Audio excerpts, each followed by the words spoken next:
MSLI TV رہنمائی بدلتی دنیا کے لیے۔ حضرات، پیارے نبی نے سب سے بڑا زخم جو کھایا اسی دعوت کے میدان میں کھایا، سب سے بڑی مار جو کھائی اسی دعوت کے میدان میں کھائی۔ اللہ اکبر۔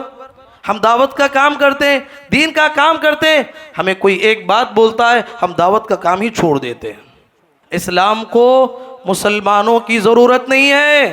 مسلمانوں، وَإِن تَتَوَلَّوْا يَسْتَبْدِلْ قَوْمًا غَيْرَكُمْ، اگر اپنے آپ کی اصلاح نہیں کرو گے، نماز پڑھنا چھوڑ دو گے، شرک میں مبتلا ہو جاؤ گے، بدعات و خرافات میں مبتلا ہو جاؤ گے، اسلام غالب ہو کے رہے گا۔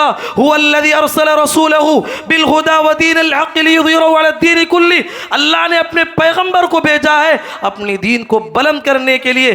یہ دین بلند ہو کے رہے گا۔ اسلام کی فطرت میں قدرت نے لچک دی ہے، اتنا ہی یہ ابھرے گا جتنا کہ دباؤ گے۔ اسلام ترقی کر کے رہے گا۔ پاسباں مل گئے کعبے کو صنم خانے سے، اگر تم سدھرو گے نہیں اللہ اس قوم کو ختم کر دے گا، اور وہی قوم جو اسلام کی دشمن بنی ہوئی ہے انہیں ہدایت دے گا، یا ایسی قوم پیدا کرے گا جو ہدایت پہ ہوگی، دین کا وہ کام کرے گی جو تم نہیں کر رہے ہو۔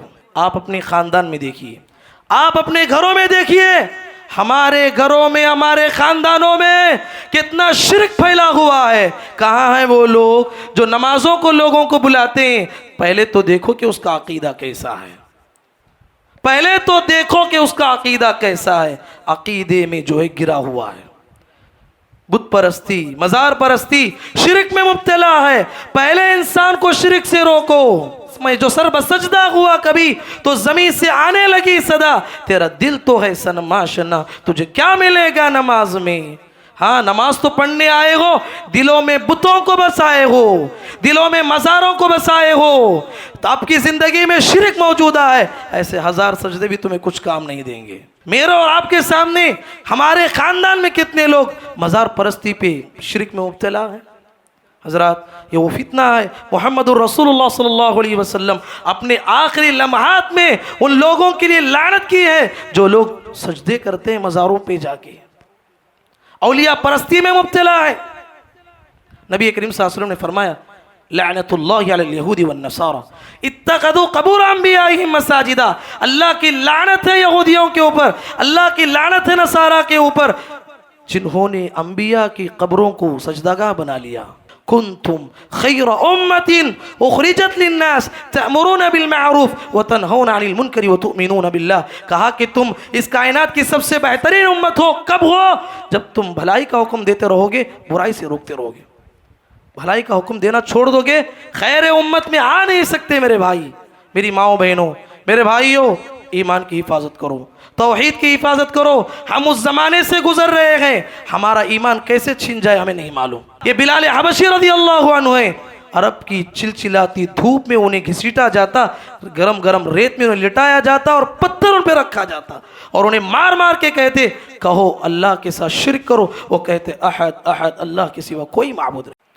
ان الحمد للہ نحمده ونستعینه ونستغفره ونعوذ بالله من شرور أنفسنا ومن سيئات أعمالنا، من يهده الله فلا مضل له ومن يضلل فلا هادي له، وأشهد أن لا إله إلا الله وحده لا شريك له، وأشهد أن محمدا عبده ورسوله، يا أيها الذين آمنوا اتقوا الله حق تقاته ولا تموتن إلا وأنتم مسلمون، يا أيها الناس اتقوا ربكم الذي خلقكم من نفس واحدة وخلق منها زوجها وبث منهما رجالا كثيرا ونساء، واتقوا الله الذي تساءلون به والأرحام إن الله كان عليكم رقيبا، يا أيها الذين آمنوا اتقوا الله وقولوا قولا سديدا يصلح لكم أعمالكم ويغفر لكم ذنوبكم، ومن يطع الله ورسوله فقد فاز فوزا عظيما. أما بعد فإن خير الحديث كتاب الله وخير الهدي هدي محمد صلى الله عليه وسلم، وشر الأمور محدثاتها وكل محدثة بدعة وكل بدعة ضلالة وكل ضلالة في النار.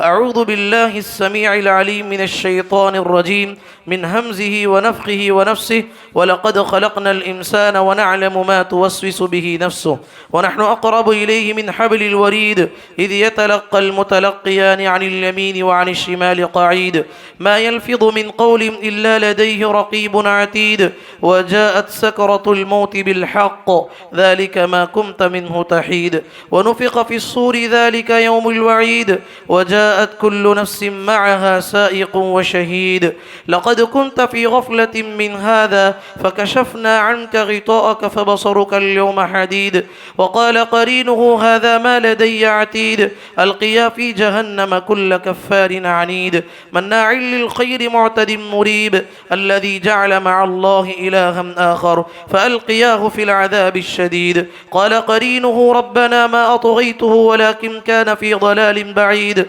قال لا تختصموا لدي وقد قدمت إليكم بالوعيد ما يبدل القول لدي وما أنا بظلام للعبيد وقال عز وجل ولقد بعثنا في كل أمة رسولا أن يعبدوا الله واجتنبوا الطاغوت. حاضرین جمعہ، پردہ نشین خواتین اسلام، میں نے خطبہ مسنونہ کے بعد آپ کے سامنے سورۃ النحل کی آیت تلاوت کی ہے. اللہ تبارک و تعالیٰ نے اس آیت میں فرمایا وَلَقَدْ بَعَثْنَا فِي كُلِّ أُمَّةٍ رَسُولًا کہ ہم نے ہر امت میں ایک رسول کو بھیجا اس پیغام کے ساتھ ان اعبدوا اللہ واجتنبوا الطاغوت کہ سارے کے سارے لوگ ایک اللہ کی عبادت کریں، طاغوت کی بندگی اور طاغوت کی عبادت سے اپنے آپ کو بچائیں. حضرات سلف نے بیان کیا ہے طاغوت کسے کہتے ہیں، طاغوت کسے کہتے ہیں. سلف نے کہا کل ما عبد من دون اللہ فهو الطاغوت، کہا کہ اللہ کے علاوہ جس کی عبادت کی جاتی ہے وہ طاغوت ہے. اللہ کی عبادت میں جس کسی کو شریک کیا جاتا ہے وہ طاغوت ہے. حضرات توحید یہ دین کی بنیاد ہے. اس آیت میں توحید کی تعلیم دی گئی اور ہر پیغمبر کو اسی کام کے لیے بھیجا گیا. توحید دین کی بنیاد ہے، توحید دین کی اساس ہے، توحید دین کی جڑ ہے.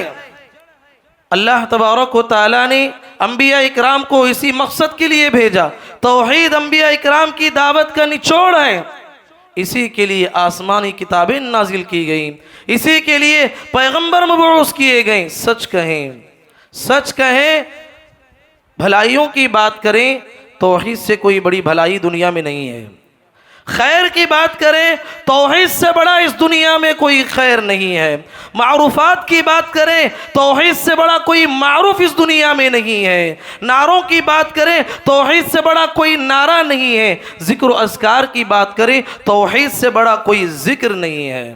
تبھی تو موسیٰ علیہ السلام ایسے جلیل القدر پیغمبر ہیں، اسی دنیا میں رہتے ہوئے اللہ سے بات چیت کے دوران اللہ تعالیٰ سے بات چیت کر رہے تھے تو انہیں بات چیت کے درمیان بہت مزہ مل رہا تھا.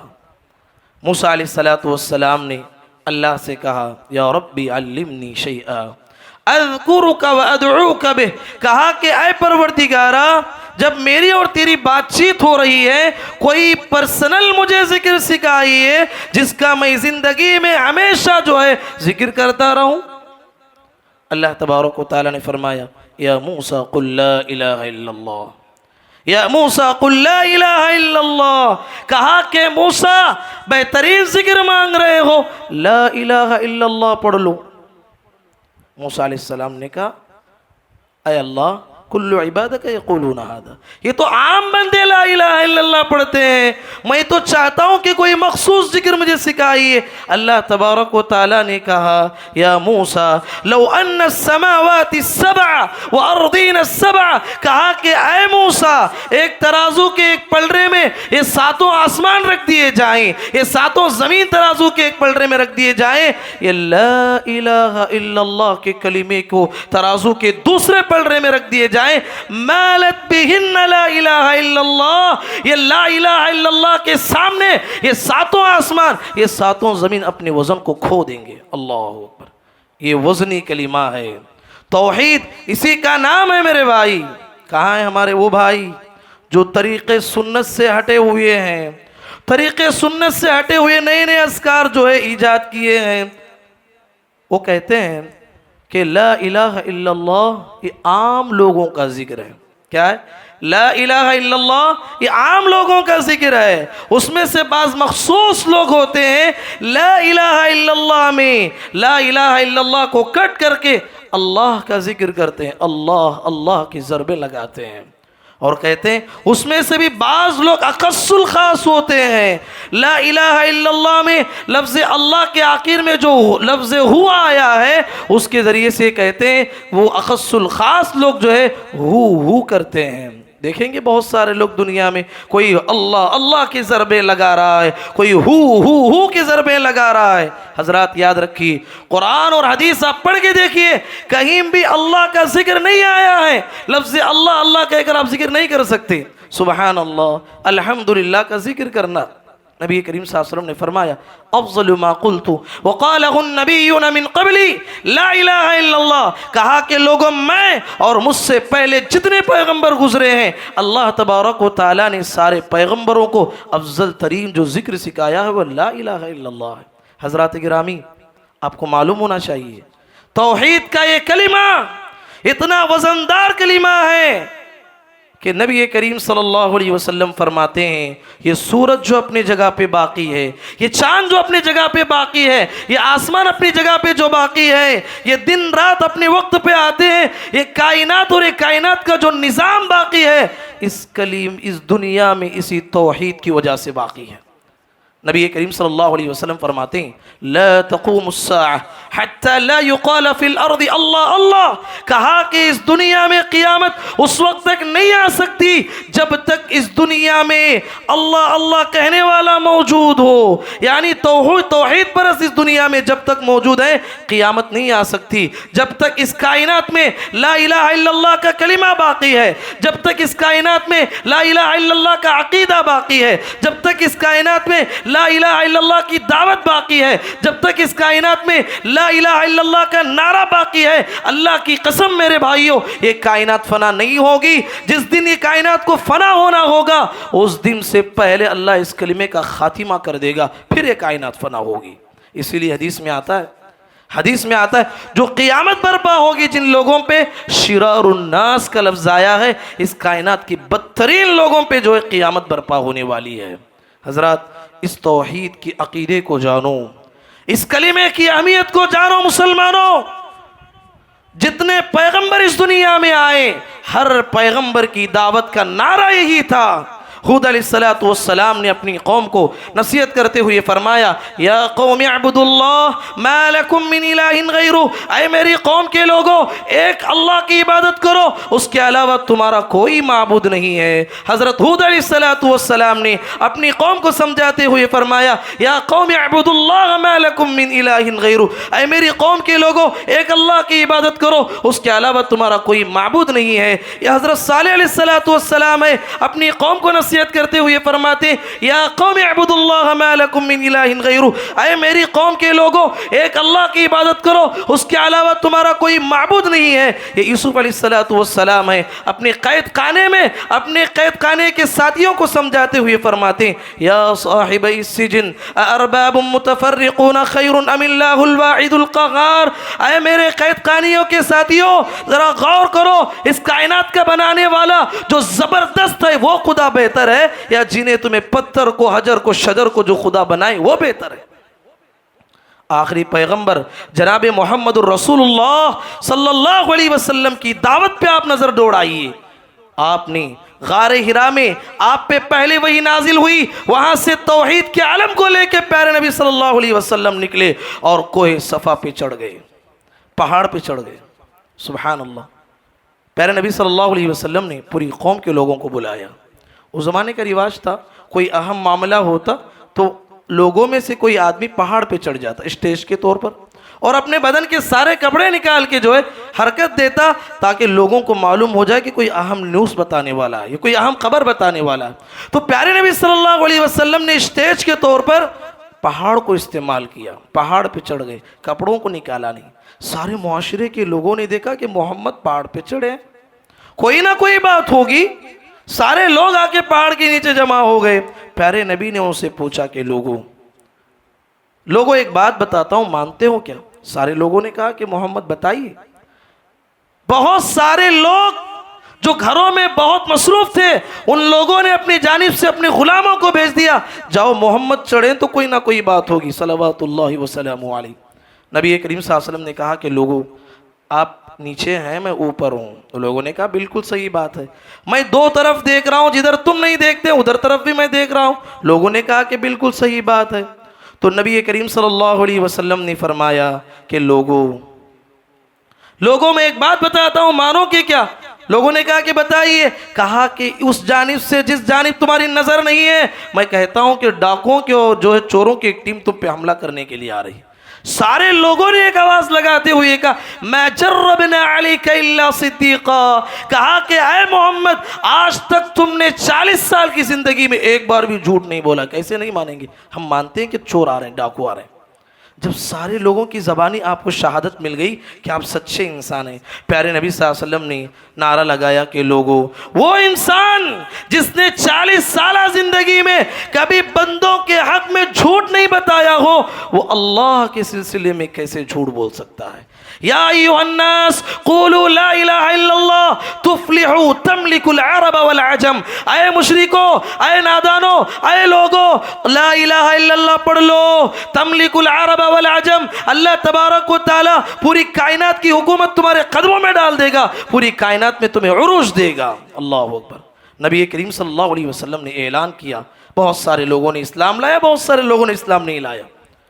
جب پیارے نبی نے کوہ صفا میں جو اعلان کیا، اس اعلان کے بعد پیارے نبی صلی اللہ علیہ وسلم، نبی کریم صلی اللہ علیہ وسلم اس میدان کے سلسلے میں جو بھی چیلنج آتا اس کو فیس کرنے کے لیے تیار تھے.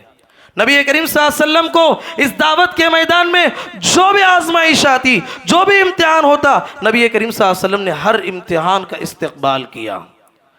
نبی کریم صلی اللہ علیہ وسلم کے لیے مشرکوں کی بڑی کوشش ہوئی کہ عقیدے کے سلسلے میں تھوڑے ڈھیلے ہو جائیں. قرآن کہتا ہے وَدُّوا لَوْ تُدْهِنُ فَيُدْهِنُونَ وَدُّوا لَوْ تُدْهِنُ فَيُدْهِنُونَ. اے محمد یہ مشرک چاہتے ہیں کہ آپ عقیدے کے سلسلے میں تھوڑے ڈھیلے ہو جائیں تو وہ بھی ڈھیلے ہو جائیں. وَلَا تُطِعْ كُلَّ حَلَّافٍ مَّهِينٍ. کہا کہ ان لوگوں کی بات کو آپ ہرگز مت مانیے. توحید پہ قائم رہنے کی دعوت اللہ تبارک و تعالیٰ نے نبی کریم صلی اللہ علیہ وسلم کو دی. مشرکین نے دیکھا کہ دین پھیلتے جا رہا ہے، نبی کریم صلی اللہ علیہ وسلم کے پاس آئے، مفاہمت کا یہ فارمولہ پیش کیا. کہا کہ اے محمد ایسا کر لیں گے کہ ایک سال ہم سب تمہارے خدا کی اللہ کی عبادت کرتے ہیں، اور تم سب جو مسلمان بنے ہو ایک سال جو ہے ہمارے معبودوں کی عبادت کرو. آسمان سے فوراً وحی نازل ہو گئی. قل یا ایھا الکافرون لا اعبد ما تعبدون ولا انتم عابدون ما اعبد ولا انا عابد ما عبدتم ولا انتم عابدون ما اعبد لکم دینکم ولی دین. کہا کہ اے مشرکو تمہارے لیے تمہارا دین ہے، ہمارے لیے ہمارا دین ہے. ہم ایک لمحے کے لیے بھی اللہ کی ذات کے ساتھ شرک نہیں کر سکتے. سبحان اللہ. نبی کریم صلی اللہ علیہ وسلم نے کبھی بھی کسی بھی معاملے میں، توحید کے معاملے میں نبی کریم صلی اللہ علیہ وسلم نے ذرا برابر بھی لچک نہیں دکھائی. بڑا ہو گیا، اسلام پھیلتے گیا تو مشرکین نے دیکھا کہ معاشرے کا ایک سب سے بڑا عقل مند انسان جسے وہ عقل مند سمجھتے تھے، عتبہ کو بلایا. اس معاشرے کا سب سے بڑا ذہین، سب سے بڑا فطین، عقل مند انسان تھا. کہا کہ عتبہ تم نے کتنے لوگوں کو اپنی زبان سے جو ہے اپنی طرف مائل کیا ہے، کتنا ہی اچھا ہوگا ایک مرتبہ جا کے محمد کو سمجھاؤ. عتبہ نبی کریم صلی اللہ علیہ وسلم کی خدمت میں آیا. نبی کریم صلی اللہ علیہ وسلم بیٹھے ہوئے تھے. کہا کہ اے محمد کچھ بات کرنا چاہتے ہیں؟ کہا کہ بات کیجیے. اس نے کہا کہ محمد 40 سال تک آپ نے ہمارے معاشرے میں بڑا نام کمایا ہے، بڑا آپ کا جو ہے بڑا مقام ہے، آپ کا بڑا خاندان ہے. اے محمد کیا ہوا ہے؟ چند دن سے دیکھتے ہیں کہ آپ ایسی باتیں کرتے ہیں کہ جو اولاد تمہارے اسلام کو قبول کرتی ہے، ماں باپ مشرک ہے تو جدا ہو جاتی ہے. کوئی عورت اسلام قبول کرتی ہے تو اس کا شوہر کافر ہے تو شوہر سے جدا ہو جاتی ہے. کیا دین لائے ہو؟ ہمارے معاشرے میں جو ہے رشتہ داریاں جو ہے دشمنیوں میں تبدیل ہو رہی ہیں. چاہتے کیا ہو؟ چاہتے کیا ہو؟ مال چاہیے، مال چاہیے. عرب کی ساری دولت آپ کے قدموں میں ڈال دیں گے. عورت چاہیے، اس کائنات کی سب سے حسین عورت سے تمہارا نکاح کر دیں گے. منصب چاہیے, ہم اپنے عرب کا آپ کو سردار بنا لیں گے. دماغ میں کوئی فطور ہے, پاگل پن ہے تو بتائیے, اچھے سے اچھے حکیم کے پاس علاج کرائیں گے. چاہتے کیا ہو محمد؟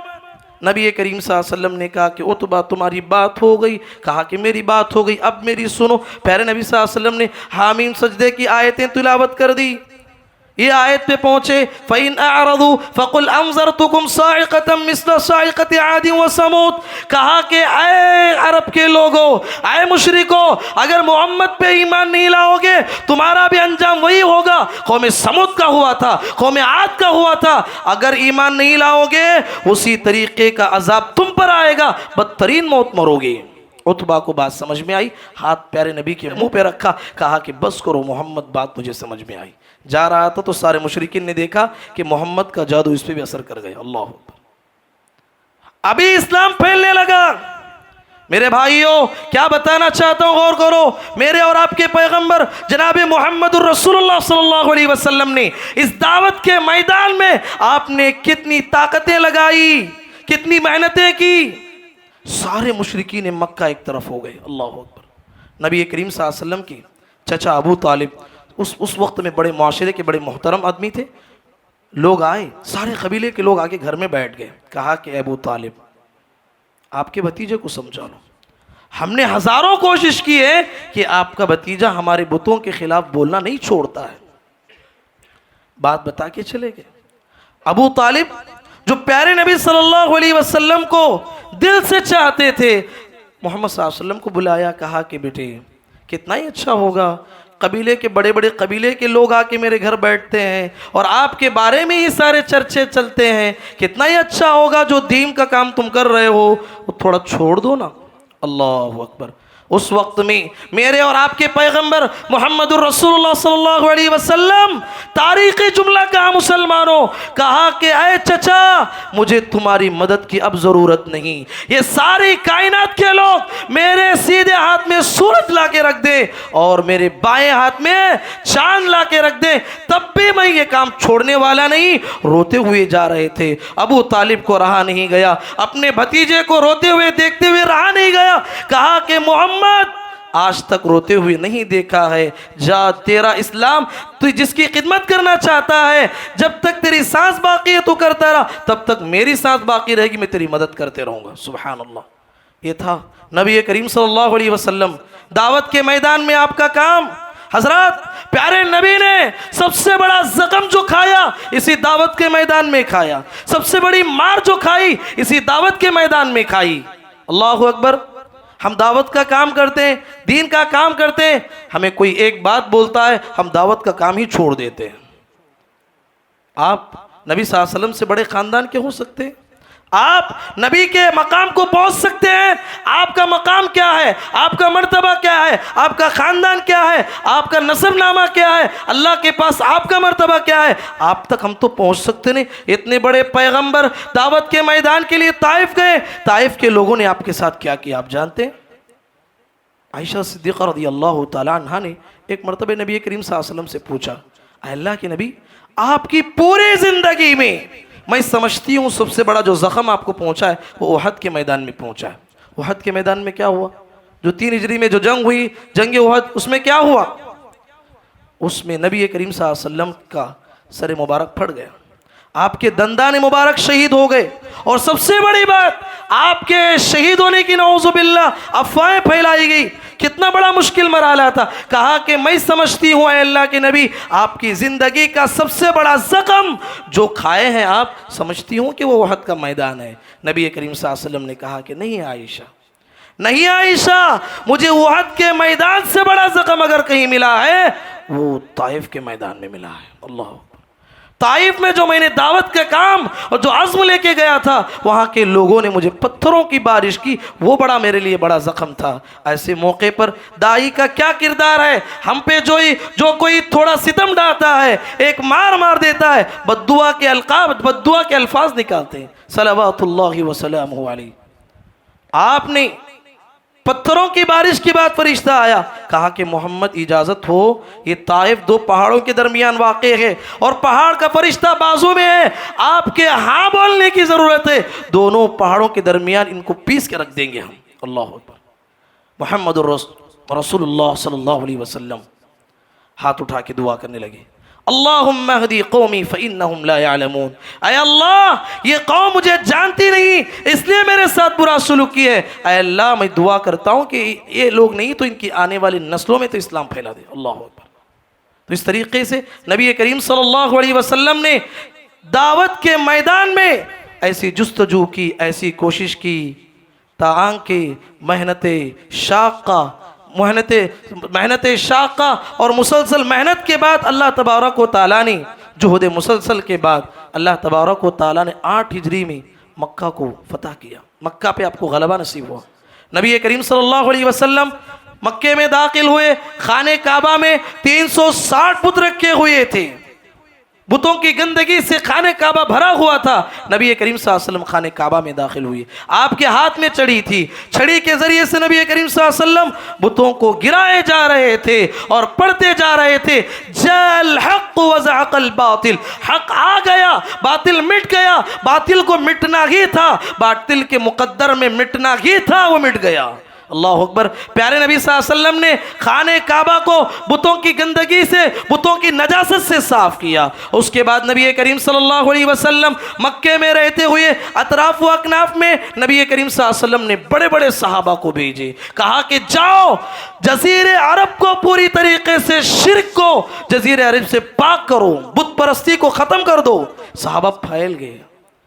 خالد بن ولید رضی اللہ عنہ کو طائف بھیجا گیا، طائف میں گئے، وہاں پر ایک بہت بڑا مجسمہ تھا، اسٹیچو تھا، جس کی لوگ بڑی پرستش کرتے تھے۔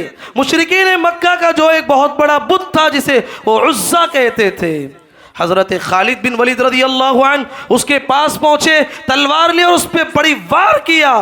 کہتے ہیں کہ میں نے جب اس پہ وار کیا اس میں سے ایک خاتون نکلی، ایک خاتون نما جسم نکلا، اور وہاں سے جو بال بکھرے ہوئے تھے واویلا کرتے ہوئے، چیختے ہوئے، چلاتے ہوئے چلی گئی۔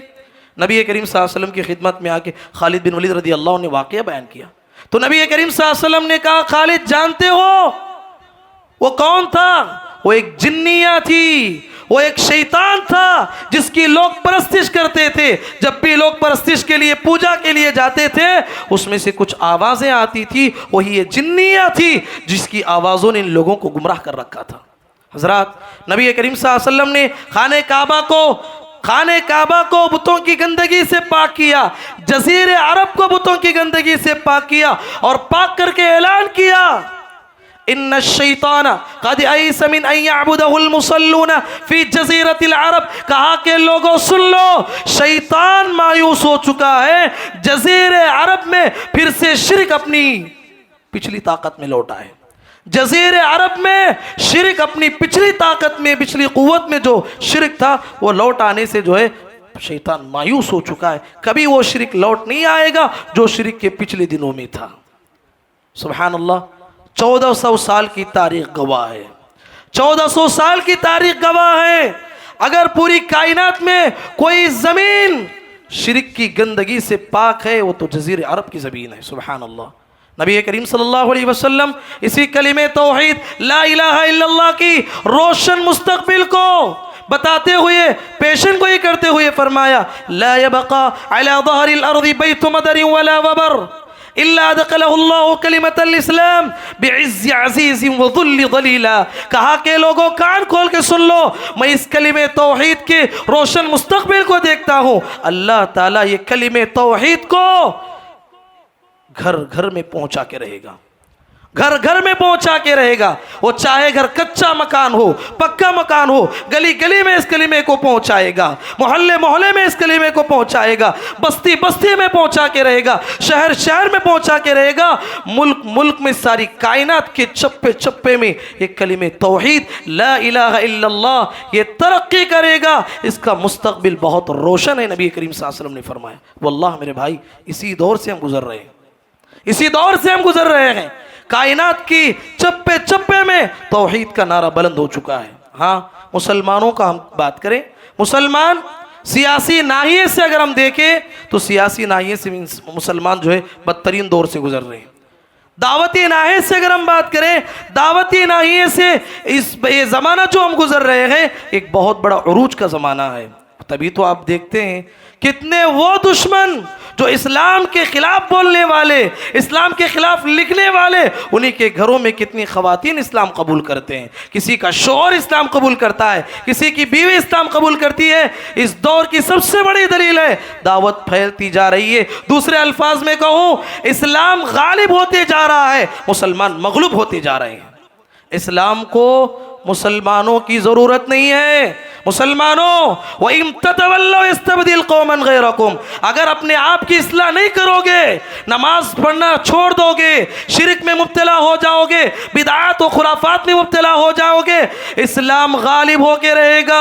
هُوَ الَّذِي أَرْسَلَ رَسُولَهُ بِالْهُدَى وَدِينِ الْحَقِّ لِيُظْهِرَهُ عَلَى الدِّينِ كُلِّهِ. اللہ نے اپنے پیغمبر کو بھیجا ہے اپنی دین کو بلند کرنے کے لیے. یہ دین بلند ہو کے رہے گا.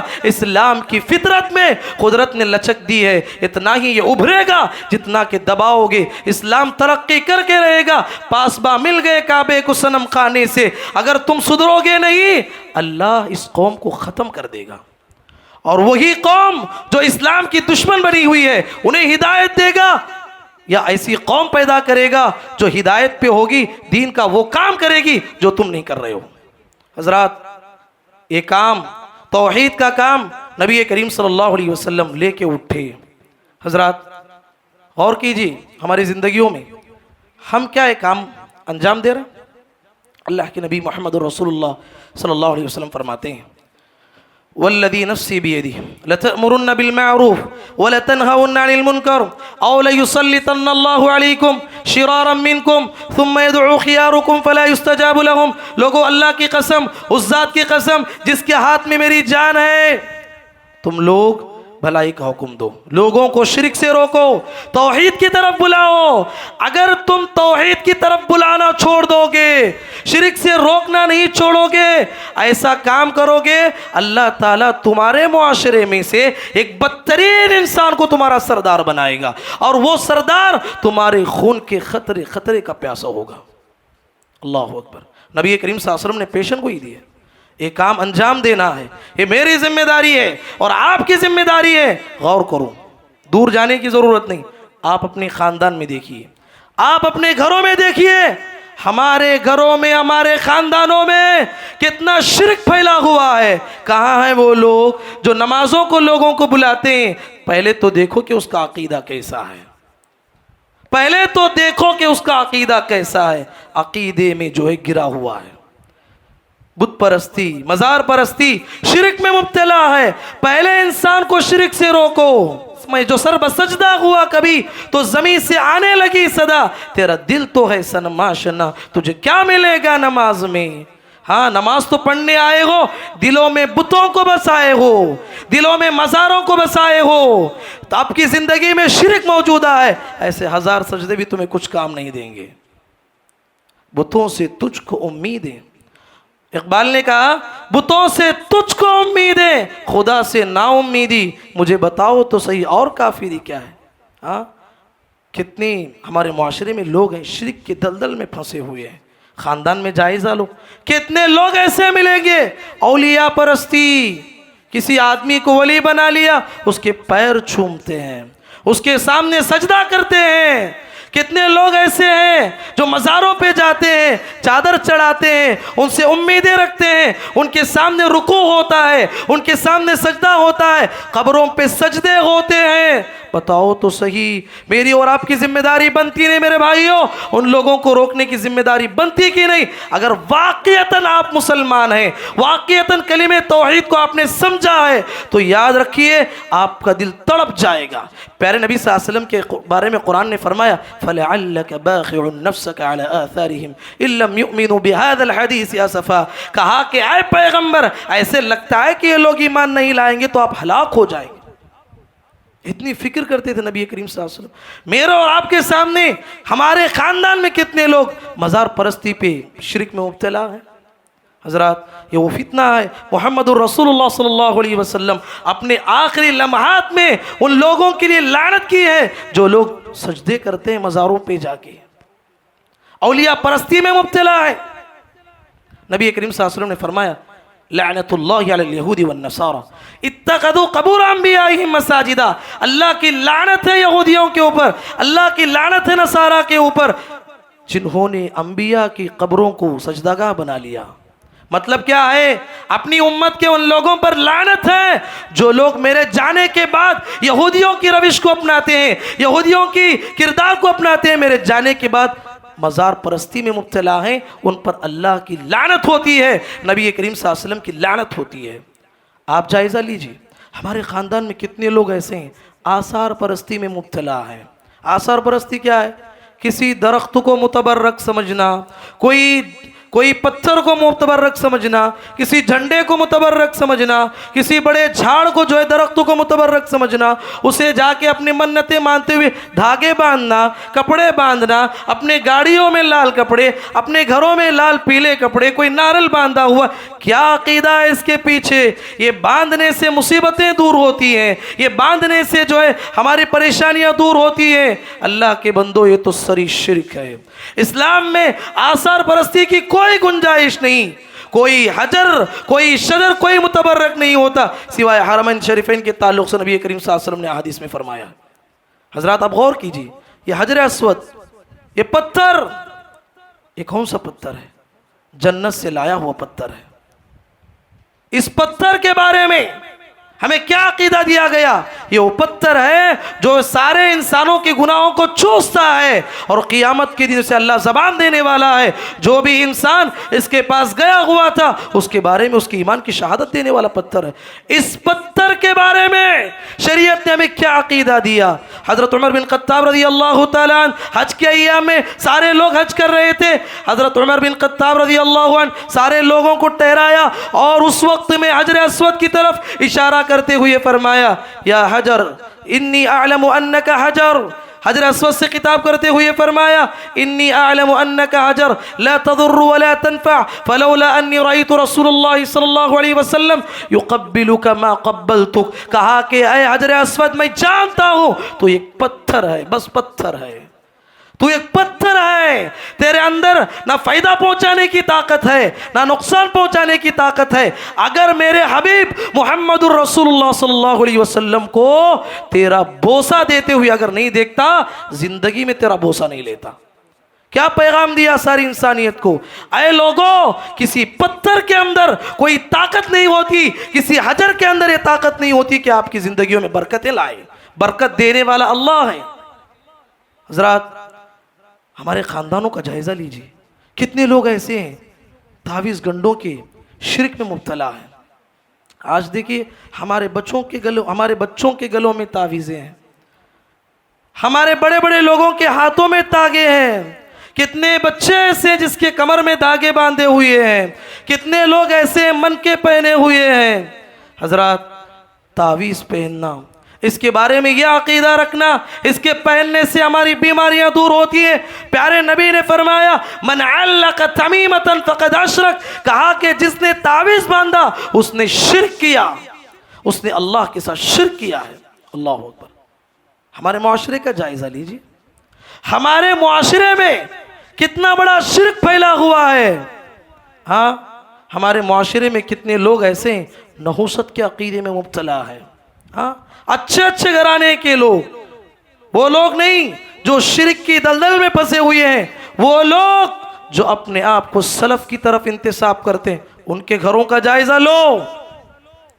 شادی ہوئی، لڑکی گھر میں آئی، کوئی پریشانی آ گئی تو کہتے ہیں کہ یہ لڑکی منحوس لڑکی ہے، جب سے اس نے میرے گھر میں قدم رکھا ہے آفتیں آ رہی ہیں، مصیبتیں آ رہی ہیں، آزمائشیں آ رہی ہیں۔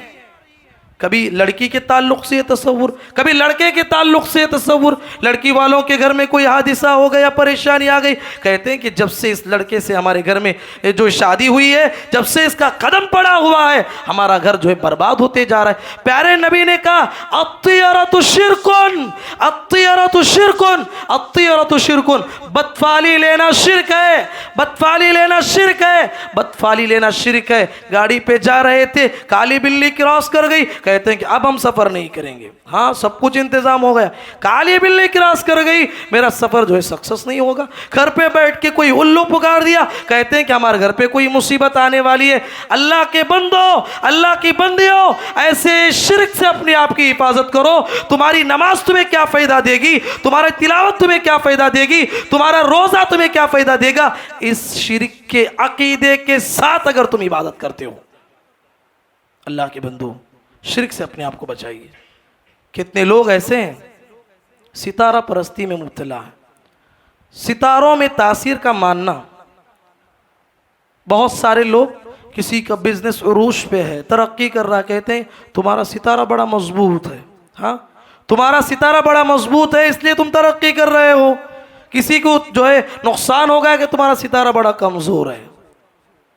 کہ کوئی بیمار ہو گیا, کہتے ہیں کہ اب تمہارا ستارہ کمزور چل رہا ہے. کوئی صحت مند ہے, کہتے ہیں کہ تمہارا ستارہ بڑا مضبوط ہے. سری شرک ہے میرے بھائیوں, ستاروں میں تاثیر کا ماننا سری شرک ہے. پیارے نبی صلی اللہ علیہ وسلم ایک مرتبہ سفر میں تھے, رات میں بارش ہوئی. بعض پرانے خیالات لوگوں کو ہوتے, بعض صحابہ کی زبان سے ایک بات نکل گئی, کہا کہ فلاں فلاں ستارے کی طرف سے بارش ہوئی ہے. بعض صحابہ نے کہا اللہ کی جانب سے بارش ہوئی ہے. صبح ہوئی, نبی کریم صلی اللہ علیہ وسلم نے کہا اللہ تعالیٰ نے مجھے بتایا ہے میرے بعض بندے اس میں سے ایمان کی حالت میں صبح کیے ہیں اور بعض بندے کفر کی حالت میں صبح کیے ہیں, توبہ کرو. نبی کریم صلی اللہ علیہ وسلم نے توبہ کرنے کا حکم دیا. جو لوگ یہ زبان سے یہ جملہ نکالے فلاں فلاں ستارے کی وجہ سے بارش ہوئی. اللہ اکبر. حضرات, ہمارے معاشرے کا ہم جائزہ لیتے ہیں. ہمارے معاشرے میں, ہمارے خاندانوں میں کتنے لوگ ایسے ہیں شرک کی کیسی کیسی دلدل میں پھنسے ہوئے ہیں, کفر کے کیسے کیسے دلدل میں پھنسے ہوئے ہیں. دیکھتے ہیں کہ بھائی ترقی کر رہا ہے, خاندان میں کوئی آدمی ترقی کرتا ہے, جلنے لگتے ہیں, حسد کرنے لگتے ہیں. پیارے نبی نے کہا ایاکم والحسد فإن الحسد یأکل الحسنات کما تأکل النار الحطب. لوگوں حسد سے بچو, حسد کرتے رہو گے آگ جیسے لکڑی کو کھا کے راکھ بنا دیتی ہے, ویسی طریقے سے تمہارا حسد تمہاری نیکیوں کو کھا کے خاکستر کر دینے والا ہے. بہت سارے لوگ جلتے ہیں اسی بنیاد پہ. کتنے لوگ ایسے ہیں, کتنی خواتین ایسی ہیں, جادوگروں کے پاس جاتے ہیں, عاملوں کے پاس جاتے ہیں, اس بنیاد پہ جاتے ہیں وہ ترقی کر رہا ہے, مجھے رہا نہیں جاتا ہے, اس کو نیچے اتارنا ہے, جادو کرو. اللہ اکبر. پیارے نبی صلی اللہ علیہ وسلم نے کیا فرمایا, من اتا کاہنا او عرافا فصدقه بما يقول فقد كفر بما انزل على محمد. کہا کہ جو انسان کسی جادوگر کے پاس جاتا ہے, کسی نجومی کے پاس جاتا ہے, جا کے کہتا ہے کہ اس کسی صرف جاتا ہے, 40 دن کی نماز نہیں ہوتی, جانے کے بعد اس کی باتوں کو صحیح سمجھتا ہے, پیارے نبی نے کہا اس نے محمد الرسول اللہ صلی اللہ علیہ وسلم کے دین کا کافر بن گیا, منکر بن گیا. اللہ اکبر. میرے بھائی, اپنے ایمان کا جائزہ لو, اپنے عقیدے کا جائزہ لو. میرے اور آپ کے پیغمبر محمد الرسول اللہ صلی اللہ علیہ وسلم اس دنیا میں آنے کا سب سے بڑا مقصد یہی تھا کہ انسانیت جو شرک کی دلدل میں پھنسی ہوئی تھی اس انسانیت کو نکال کے جنت کی طرف لانے کے لیے آئے تھے. پیارے نبی نے کہا میرے بعد کوئی نبی آنے والے نہیں, یہ جو کام 1 لاکھ سے زائد پیغمبروں نے انجام دیا وہ کام میری امت کو انجام دینا ہے. کنتم خیر امت اخرجت للناس تأمرون بالمعروف وتنہون عن المنکر وتؤمنون باللہ. کہا کہ تم اس کائنات کی سب سے بہترین امت ہو. کب ہو؟ جب تم بھلائی کا حکم دیتے رہو گے, برائی سے روکتے رہو گے. بھلائی کا حکم دینا چھوڑ دو گے, خیر امت میں آ نہیں سکتے. میرے بھائی, میری ماؤں بہنوں, میرے بھائیوں, ایمان کی حفاظت کرو, توحید کی حفاظت کرو. ہم اس زمانے سے گزر رہے ہیں, ہمارا ایمان کیسے چھن جائے ہمیں نہیں معلوم. ایمان کی حفاظت کرو. مسلمان بن کے پیدا ہوئے ہو, کتنی بڑی دولت ہے جو اسلام کی دولت تمہیں ملی ہوئی ہے. سمجھنے والوں کے لیے دولت ہے. ہمارے اسلاف نے اس راستے میں کتنا مار کھایا. یہ بلال حبشی رضی اللہ عنہ ہے, عرب کی چلچلاتی دھوپ میں انہیں گھسیٹا جاتا, گرم گرم ریت میں انہیں لٹایا جاتا اور پتھر ان پہ رکھا جاتا اور انہیں مار مار کے کہتے کہو اللہ کے ساتھ شرک کرو. وہ کہتے احد احد, اللہ کے سوا کوئی معبود نہیں.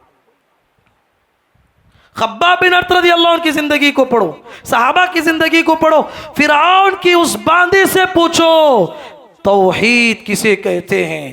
میری ماں بہنوں، میرے بھائیوں، توحید کسے کہتے ہیں؟ فرعون کی اس باندی سے پوچھو، صحیح روایت ہے۔ فرعون کی ایک کام کرنے والی گھر میں اس کی ایک لے پالک لڑکی تھی، اس کے سر میں بال کر رہی تھی، اس کے سر میں کنگھی کر رہی تھی بالوں میں، اور کنگھی چھوٹ کے نیچے گر گئی۔ وہ اٹھاتے ہوئے بسم اللہ پڑھا۔ فرعون کی جو بیٹی تھی اس نے کہا بسم اللہ سے مراد میرا باپ ہے؟ اس نے کہا نہیں ہے، ربی و ربی ابیک اللہ، میرا بھی رب ہے جو تیرے باپ کا بھی رب ہے۔ اس نے کہا ہاں میرے باپ کے علاوہ بھی کوئی خدا ہے؟ ہاں۔ کہا کہ تیرے باپ کا بھی، میرا بھی، تیرا بھی خدا وہ کائنات کا رب العالمین ہے جو ساری کائنات کو چلاتا ہے۔ اس نے کہا اجازت ہو تو ابا کو کہوں؟ کہا کہ جا کے خوشی سے بولو۔ فرعون کے پاس گئی، جا کے جو ہے سارا واقعہ سنایا۔ فرعون نے بلایا، کہا کہ میرے علاوہ بھی تیرا کوئی خدا ہے؟ کہا کہ تیرا میرا رب اللہ ہے، اس کا کوئی شریک نہیں، تو ایک انسان ہے، تیرے اندر کیا طاقت ہے؟ اس نے کہا سوچ سمجھ کے بات کر لو، بڑی سزا دوں گا۔ سزا کے طور پر اس نے بڑی کڑھائی منگائی، بہت بڑی کڑھائی منگائی، اور اس میں تیل کو گرمایا اور اس کے سارے بچوں کو سامنے لایا۔ کہا کہ سوچ سمجھ کے کہ میں خدا ہوں کہ نہیں؟ کہا کہ تو خدا ہو نہیں سکتا۔ اب کہا کہ اب تو اسے سزا دینا ہے۔ اس کے سامنے اس کے بچوں کو جو ہے آگ میں ڈالا جا رہا تھا۔ اس نے کہا کہ ایک خواہش ہے۔ کیا خواہش بتاؤ؟ کہا کہ خواہش یہ ہے جب ہم سب کو تو مار دے گا، ہماری ساری ہڈیوں کو ایک ہی قبر میں دفن کرنا، ایک ہی خواہش ہے۔ کہا کہ وہ تو ضرور کروں گا۔ تو اس کے سامنے اس کے ایک بچے کو تیل میں ڈالا گیا۔ توحید کی اہمیت کو سمجھو مسلمانوں۔ دوسرے بچے کو سامنے ڈالا گیا، تیسرے بچے کو ڈالا گیا، بس اس کے گود میں دودھ پیتا بچہ اس کی چھاتی سے لگا ہوا تھا۔ اب وہ پیچھے ہٹ رہی تھی۔ اللہ اکبر۔ حدیث میں آتا ہے 4 قسم کے بچے جو بچپن میں بات کیے، ان میں سے وہ بچہ بھی تھا۔ اس نے کہا یا امی اقتعمی فإن عذاب الدنیا اہون من عذاب الآخرہ۔ اے ماں ڈرنے کی ضرورت نہیں، تم توحید پہ قائم ہو، توحید پرست ہو، یہ دنیا کی آگ آخرت کے مقابلے میں کچھ نہیں ہے، میرے ساتھ تم کود جاؤ۔ اللہ اکبر۔ وہ عورت بھی اسی آگ میں کود گئی۔ میری ماں بہنوں، میرے بھائیوں، توحید کی اہمیت کو سمجھو۔ توحید والے اگر بن گئے، حقیقی معنوں میں آخرت میں نجات پانے والا انسان توحید پرست ہے۔ جس کا ایمان صحیح ہو، کلمہ توحید پہ مرا ہو، وہی کامیاب ہونے والا ہے۔ ایک واقعے پہ اپنی بات کو ختم کرنے والا ہو۔ حدیث بطاقہ مشہور ہے۔ کیا ہے حدیث بطاقہ؟ لیٹر والی حدیث۔ قیامت کے دن اللہ تعالیٰ ایک آدمی کو بلائے گا۔ حدیث میں آتا ہے اس نے دنیا کا ہر گناہ کیا ہوگا، ہر گناہ کیا ہوگا۔ اللہ بلاتا ہے، کہتا ہے کہ بندے گناہ کیا کہ نہیں؟ کہتا ہے اللہ میں نے گناہ کیا۔ بندے گناہ کیا کہ نہیں؟ کہتا ہے کہ میں نے گناہ کیا ہے۔ اعتراف کرتے جائے گا۔ اللہ کہے گا کہ بندے تیرے ساتھ ظلم نہیں ہوگا، تو نے ایک نیکی کی ہے، اس نیکی کی بنیاد پہ تجھے نجات ملنے والی ہے۔ بندہ کہتا ہے کہ پروردگارا میں نے کوئی بڑی نیکی نہیں کی ہے۔ حدیث میں آتا ہے گناہوں کے 90 پر 9 دفتر اس نے سیاہ کیے تھے، ایک ایک دفتر بھی تا حد نگاہ ہوگا، آسمان تک ہوگا، اتنا بڑا گناہ کیا ہوگا۔ اس کے سارے نام اعمال کو فرشتوں کو حکم دیا جائے گا چیک کرو، سارے نام اعمال چیک کیا جائے گا، کوئی نیکی نہیں ملے گی، یہاں تک کہ آخر میں ایک لیٹر ملے گا، چٹھی ملے گی، اس میں لکھا ہوگا لا الہ الا اللہ۔ اس نے دنیا میں ہر گناہ کیا ہوگا لیکن اللہ کی ذات کے ساتھ اس نے شرک نہیں کیا ہوگا۔ اللہ کہے گا کہ بندے یہ میری رحمت ہے، تیرے سارے گناہوں کو میں نے معاف کر دیا، تو نے میری اہمیت کو سمجھا، میری توحید پہ باقی رہا، میں تجھے جنت بھیجتا ہوں۔ سبحان اللہ۔ حضرات سمجھنے کی بات ہے، اس حدیث میں گناہ کی دعوت نہیں دی جا رہی ہے، اس حدیث میں توحید کی اہمیت کو سمجھایا جا رہا ہے۔ آخرت میں بہت سارے بندے ایسے بھی ہوں گے انشاء عفا عنہ و انشاء عاقبہ، اللہ جسے چاہے تو معاف کرے، جسے چاہے تو اس کے گناہوں کو سزا دے کے اسے جہنم سے نکالے، یہ اللہ کے فیصلے ہیں۔ بتانا مقصد یہ توحید پہ قائم رہو، نہ صرف توحید پہ قائم رہو، اپنے خاندان والوں کو، اپنے قبیلے والوں کو، اپنے سارے محلے والوں کو، ساری دنیا میں توحید کے علم کو علم بردار اور توحید کے پھیلانے والے بنو، تبھی اس دنیا میں نجات ملے گی، ورنہ دنیا کے کسی بھی کونے میں جاؤ نجات کبھی ممکن ہو نہیں سکتی، نجات کا خواب بھی ہم نہیں دیکھ سکتے۔ اللہ تعالیٰ سے دعا ہے اللہ تعالیٰ کہنے والے اور سننے والوں کو پروردگار ہم تمام کو توحید پہ قائم رہنے کی توفیق نصیب فرما، پروردگار ہمیں توحید کی حالت میں ہماری موت آنے کی توفیق نصیب فرما، اے اللہ ہم تمام کو جنت الفردوس نصیب فرما، اے اللہ اس دعوت کے کام کو ساری دنیا میں ہمیں پھیلانے کی توفیق نصیب فرما، اللہم آمین۔ بارک اللہ لنا ولکم فی القرآن المجید ونفعنا وإياكم بما فيه من الآيات والذكر الحكيم إنه تعالى جواد كلم ملك بر رحيم ورب حليم إن الحمد لله نحمده ونستعينه ونستغفره ونعوذ بالله من شرور أنفسنا ومن سيئات أعمالنا من يهده الله فلا مضل له ومن يضلل فلا هادي له وأشهد أن لا إله إلا الله وحده لا شريك له وأشهد أن محمدا عبده ورسوله أما بعد فإن خير الحديث كتاب الله وخير الهدي هدي محمد صلى الله عليه وسلم وشر الأمور محدثاتها وكل محدثة بدعة وكل بدعة ضلالة وكل ضلالة في النار أعوذ بالله من الشيطان الرجيم بسم الله الرحمن الرحيم إن الله وملائكته يصلون على النبي يا أيها الذين آمنوا صلوا عليه وسلموا تسليما اللهم صل على محمد وعلى آل محمد كما صليت على إبراهيم وعلى آل إبراهيم إنك حميد مجيد اللهم بارك على محمد وعلى آل محمد كما باركت على إبراهيم وعلى آل إبراهيم إنك حميد مجيد اللهم انصر من نصر دين محمد صلى الله عليه وسلم وجعلنا منهم آمين وخذل من خذل دين محمد صلى الله عليه وسلم ولا تجعلنا منهم آمين عباد الله رحمني ورحمكم الله إن الله يأمر بالعدل والإحسان وإيتاء ذي القربى وينهى عن الفحشاء والمنكر والبغي يعظكم لعلكم تذكرون وذكروا الله يذكركم ودعوه يستجب لكم ولذكر الله تعالى أعلى وأجل وأتم وأهم وأكبر والله يعلم ما تصنعون۔ السلام علیکم ورحمۃ اللہ وبرکاتہ۔ آپ حضرات سے یہ بھی گزارش ہے کہ ہمارے مرکز کے جو بھی اخراجات ہیں آپ جیسے اہل خیر حضرات کے تعاونی سے پورے ہوتے ہیں، جیسے مسجد بہت شاندار ہے اس کے اخراجات بھی بہت زیادہ ہوتے ہیں، آپ کو معلوم ہونا چاہیے۔ اللہ کے راستے میں زیادہ سے زیادہ دے کے جائیں، آپ کے جو بھی اللہ کے راستے میں خرچ کرنا چاہتے ہیں اس راستے میں دیں، اللہ تبارک و تعالیٰ آپ کی نیکیوں کو ضائع نہیں کرے گا، اللہ تبارک و تعالیٰ اس کا بالکل آپ کو مکمل اجر عطا کرنے والا ہے۔ السلام علیکم ورحمۃ اللہ وبرکاتہ۔